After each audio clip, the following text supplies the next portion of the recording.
Hi everyone, I'm Eric from Lonesome Reader, and this is the first part of my reading wrap-up for January. It is 2017. So how is your year going so far? Do you make resolutions?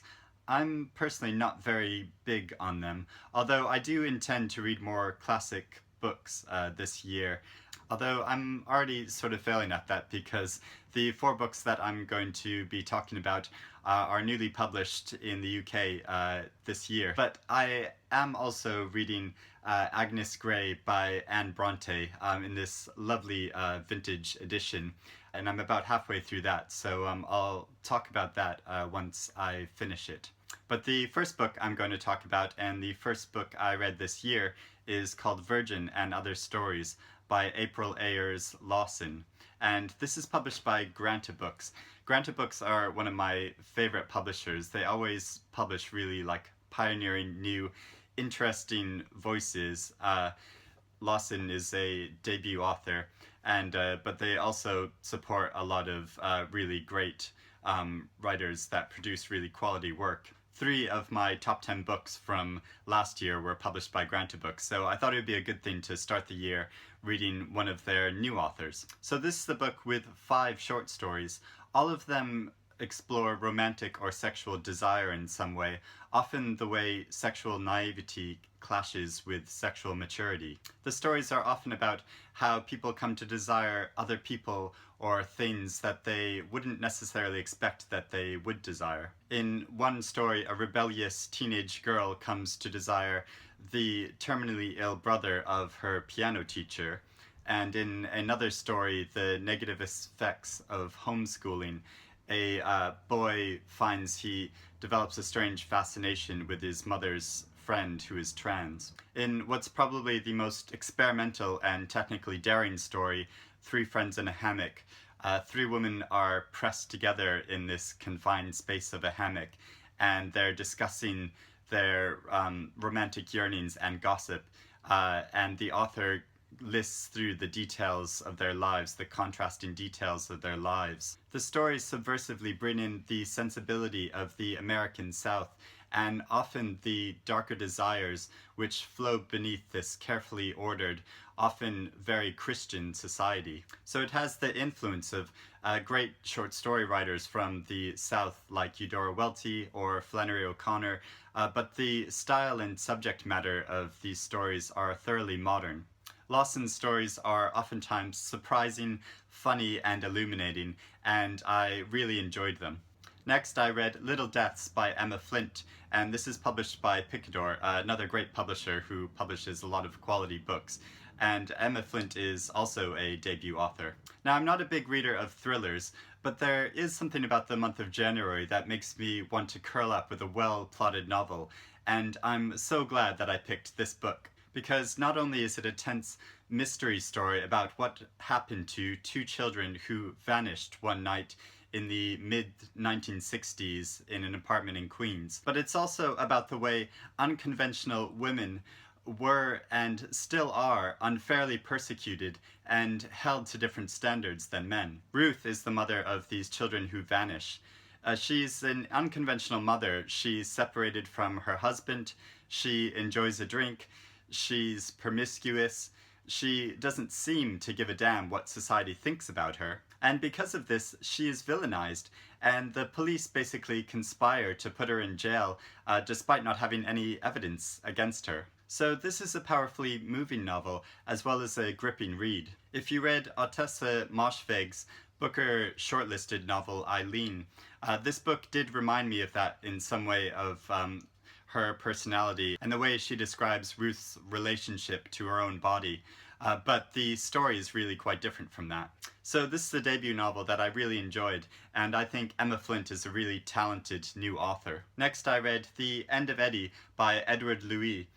This is actually being published at the beginning of February by Harvill Secker, but I've been really excited to read it ever since I heard the author give a really powerful reading at a preview event. There have been many gay coming-of-age / coming-out novels, Edmund White's wonderful A Boy's Own Story being a classic one, But this novel is distinctly original, just as I think all coming out stories are uniquely their own. This is a fictional book, but it's described as a semi-autobiographical novel because it's about a boy growing up in a poor region of France, very similar to the one that Edward Louis came from. Here there is little education because male teenagers are expected to quit school as soon as possible so they can work in the local factory. Men are expected to be macho. Violence, drinking, and sexual promiscuity are seen as marks of a really good, strong man. But the hero of the story, Eddie, is a sissy, and he's branded a faggot. He receives a horrific amount of discrimination and harassment, and he tries to remake himself as a tough guy. This is a common thing for gay men, but Eddie is at a particular disadvantage because of his socioeconomic background, which really leaves him no other option than to totally annihilate his natural sense of self. It's a really harrowing and emotional novel about a corner of society that we don't often hear from. Before the end of last year, I really wanted to make a video about the most striking LGBT books of 2016, including Chinelo Akparanta's Under the Odala Trees and Salim Haddad's Guapa, and Boy Erased by Gerard Connolly, whose themes of self-hatred bear some similarities to this novel. But I ran out of time and I got a bit sick towards the end of the year, and so unfortunately I wasn't able to make that video. But I can confidently say that this is a really original new book to add to the LGBT library. And finally, I read Homegoing by Ya Gyasi. So what can I say about this book? It was a huge success when it was first published in America last year, and now it's finally been published in the UK by Viking. But it really lives up to all the hype that I've heard about it. Really well-written, immersive storytelling that just makes you want to read on. And that's all you really want from a book, right? It also taps into my personal reading preferences because I love a great family saga, and this is probably one of the best that I've read in a long time, ever since Neil Mukherjee's The Lives of Others or Sarah Taylor's novel The Shore. The thing about a family saga is that I think it really movingly measures the flow of time and how our lives are really the consequences of all the choices that our ancestors made. Because we're so wrapped up in the immediacy of our own lives, it may feel inevitable that we became who we are, but really it's dependent on a series of random chances and personal choices made by our parents and their parents and our grandparents' parents. I find this so moving to think about when considering my own life and thinking about the whole issue of identity. But anyway, the novel.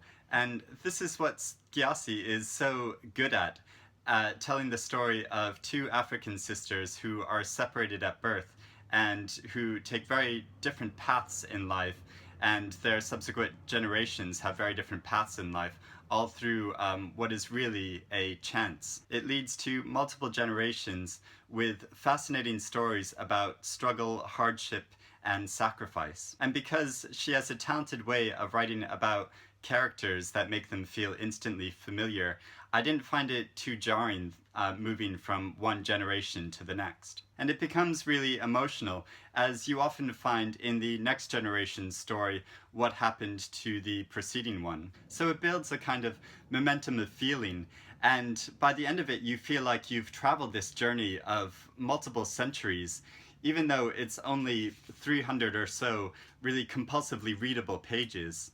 I just loved it. So it's safe to say my 2017 reading year is off to a really good start because I think all four of these books are great in their own way. Let me know your thoughts if you've read any of them or which of them you're most interested in reading now. Also let me know what you've been reading so far this year, if you have any resolutions and all that good stuff. So thanks for watching. Happy reading everyone, and I'll speak to you soon.